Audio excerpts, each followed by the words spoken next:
Good morning बच्चों। आज हम हिंदी 1 का पार्ट 25 पढ़ रहे हैं अशोक चक्र। अशोक चक्र आपने देखा होगा कि हमारे तिरंगे के बीच में एक नीला चक्र होता है, उसी का नाम है अशोक चक्र। लगभग 2500 वर्ष पहले सम्राट अशोक भारत के राजा थे। अशोक महान जिसे कहा जाता है वह लगभग 2500 साल पहले हमारे भारत के महान राजा थे। हमारे राष्ट्रीय झंडे में जो चक्र बना हुआ है उसे अशोक चक्र कहते हैं।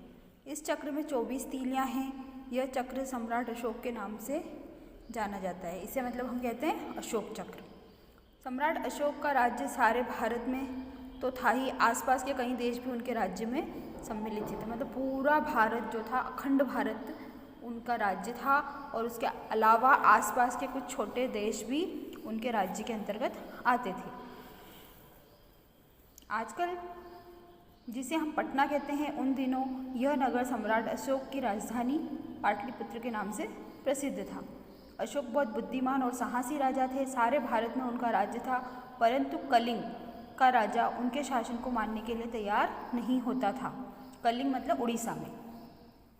आखिर एक दिन अशोक ने एक बहुत बड़ी सेना लेकर कलिंग पर आक्रमण कर दिया। कलिंग का राजा भी कम नहीं था, साहसी नहीं था, उसकी सेना भी बहुत बलवान थी। सम्राट अशोक ने जब उसके राज्य पर आक्रमण कर दिया तो उसने भी डटकर मुकाबला किया। दोनों में घमासान युद्ध हुआ, मतलब बहुत भयंकर युद्ध हुआ, बहुत भयानक युद्ध हुआ। युद्ध में अशोक की जीत अवश्य हुई, परंतु लाखों सैनिक मारे गए, कितने ही घर उजड़ गए और कितने ही दूध मुँहे बच्चे अपने माँ बाप से बिछुड़ गए। लाखों माताओं की गोद सूनी हो गई। इस युद्ध में अशोक का मन बहुत दुखी हुआ। वह युद्ध के मैदान में चिंताओं से घिरा सोच रहा था कि इस तरह हम कब तक नरसंहार करते रहेंगे और अपने राज्य का विस्तार करते रहेंगे। पहले के राजा क्या करते थे, दूसरे राज्य पर आक्रमण करते थे और उसकी सेना को मारते थे और उन पर अधिकार कर लेते थे।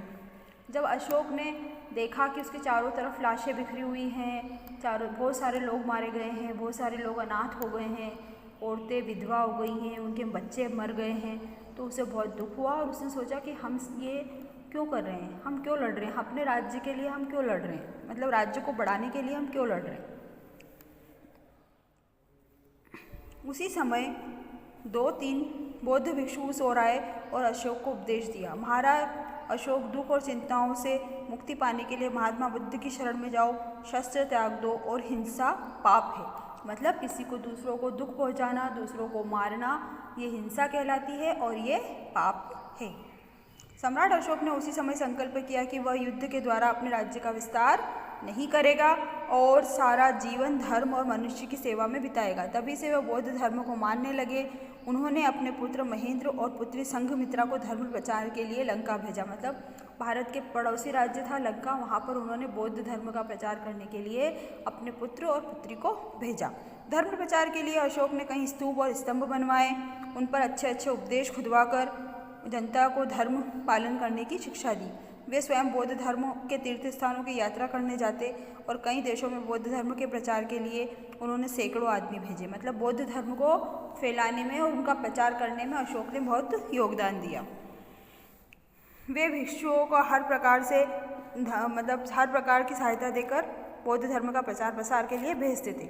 सम्राट अशोक के शासन में जनता बहुत सुखी थी। जनता की सेवा के लिए वे हर समय तत्पर रहते थे। मतलब उन्होंने जनता के लिए कोई भी टाइम ऐसा नहीं था कि जब अशोक ने मना किया हो कि मैं काम नहीं कर सकता हूँ। लोगों की यात्रा की सुविधा के लिए उन्होंने देश में अनेक सड़कें बनवाई, सड़कों के किनारे वृक्ष लगवाए, कुएं खुदवाए, अनेक स्थानों पर रोगियों के उपचार के लिए अस्पतालों का निर्माण करवाया। अशोक का बनवाया हुआ सांची का स्तूप आज भी मौजूद है, जो सारे विश्व में प्रसिद्ध है। अशोक के स्तंभ में अनेक स्थानों पर आज भी देखे जाते हैं, जिसके ऊपर चक्र व सिंह के चित्र बने हुए हैं। अशोक ने जनता की भलाई के लिए इतने काम किए थे कि उन्हें सम्राट अशोक और अशोक महान कहा जाता है या कहा जाता था। अब आपको इस पाठ का शब्दार्थ लिखने हैं, क्वेश्चन आंसर करने हैं और बुक वर्क करना है।